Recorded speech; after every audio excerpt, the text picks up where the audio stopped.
some of these issues that you are raising, unfortunately, you can't wish them away.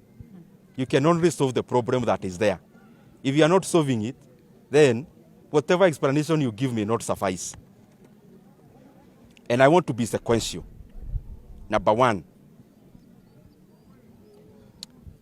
I saw the responses from the Minister for Energy and the Minister for Transport.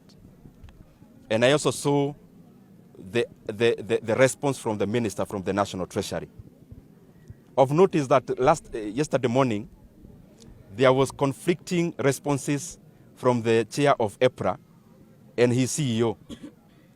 Even the responses that were given by ministers, I wish they had communicated in the morning so that even if they are responding and even if they are not telling the truth, at least to align and give one side of the story. Otherwise, Kenyans may lack faith by seeing conflicting information coming from the same government. The critical issue is this one. The fuel price now currently in Kenya, just citing petrol, is 186 shillings. If you cross the border and you go to Tanzania, in this month, they are equivalent of EPRA that does the same that EPRA does. If you just check or you call anyone in Tanzania, the petrol prices in Tanzania currently is 142 shillings. The petrol prices in Uganda currently is below 182 shillings, marginally lower than Kenya. But diesel is much cheaper than Kenya, of course, because diesel in Uganda is below 170 shillings. If you go to Ethiopia, the current price of liter of petrol is maybe around 122 Ethiopian birr, which is also below 125 Kenya shillings. If you go to a place like Rwanda, Rwanda prices are also below 170 per liter of petrol. So the basic issue here is that the fuel prices in Kenya have been high, not because of global issues, but because of exorbitant levies and taxes. And of note is that the government actually introduced a levy of 7 shillings last year. And that is why, even when global oil prices went down, Kenya never noted, because that is the period when the government then inserted the 7 shillings as part of the fuel levy.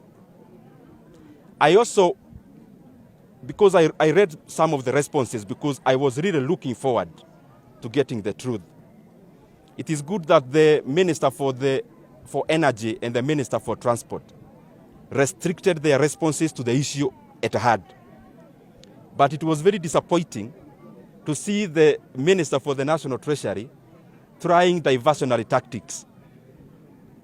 I want to remind my brother that he is no longer the chatterbox he used to be. Now he holds a position with responsibility. And the docket where he holds and which he is the minister or cabinet secretary is an empirical docket. It is not a theoretical docket. His responses always need to be quantitative. You can't give tales on issues about figures because figures are glaring and they are stubborn. Now, the question or the answer that we need from them, one, it is there in the response of the minister or the cabinet secretary for energy that there was actually an introduction of 7 shillings last year. So the question is simple. Where is that money? Now, in their responses, they tried to justify that this money that was borrowed, that was introduced, was actually used as collateral to take debt, to take a loan from our local banks. Now, that loan is to be paid by Kenyans for the next 7 years. For the next 7 years. The question we are asking are simple. By the maturity of the 7 years, how much money will Kenyans have paid for that loan? That is number one. Secondly, why is this money not being treated or included as part of the national debt? Why the urgency of hiding this loan in a separate book from the book that is known by our leaders and from the book of loans and debt and obligations that is known by Kenyans. What are you hiding? The other thing, is this debt sovereign guaranteed? Is it guaranteed by the sovereign called Kenya?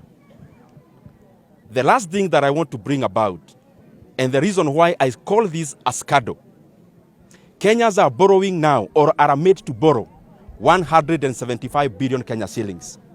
But after 7 years, Kenyans will be paying an extra 100 billion to the banks on top of the 175 billion.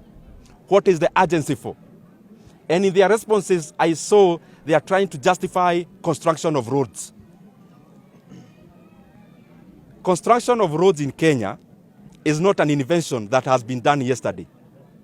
All the regimes have been building tarmac roads. And no Kenyan has a problem when it comes to development, and especially the building of tarmac roads. The problem is that there has never been any other time that Kenyans are borrowing illegally and coming to Kenyans to explain using construction of roads. We have always had roads, but we have never been in an abyss where we are borrowing illegally for the same purpose. And I want to request, when we hear these issues, we are hearing them because all of us as Kenyans are stakeholders. If Kenyans ikienda pahali baya, inaharibu sisi wote. Na ya mwisho, these banks that are a part and parcel of this scandal, I want to ask them, when you are lending this money, 175 billion Kenya shillings, what is coming there as your collateral? In case there is a government policy that abolishes the 7 shillings. Because the 7 shillings is not added through a referendum. It is only through a gazette notice from the minister. If there is a new minister tomorrow and they do the reverse, so what will the banks be holding? So what we need to do, and what I beseech all of us, and especially those with the responsibility in leadership positions, let us not continue to defend the indispensable. It is glaring. And if it's not glaring, recognize this debt the way it ought to be recognized, because no one will accuse you of borrowing illegally. I saw another response talking about a special purpose vehicle and a lot of kizungu mingi. Kenya Roads Board is a fully owned entity of the national government, and there is no way you can detach financial obligations of Kenya Roads Board from that of the sovereign called Kenya. And therefore, even if you want to do some financial engineering, it is important for us to do it within the PFM Act, and it is also important for us as we make decisions not to overburden Kenyans just for us to get the political utility today. The 175 billion Kenya shillings, the cost is an extra 100 billion. We need to ask ourselves as Kenyans, is it worth it? Kwani kuna siku wa Kenya hawatahitaji barabara?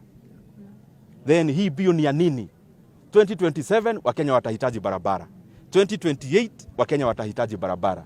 So hii mambo ya kukibiza wa Kenya na kuongeza deni zaidi ya deni, na hiyo deni kuwekwa kado ya madeni, I think that is what is basically suboptimal when it comes to prudent management of public resources.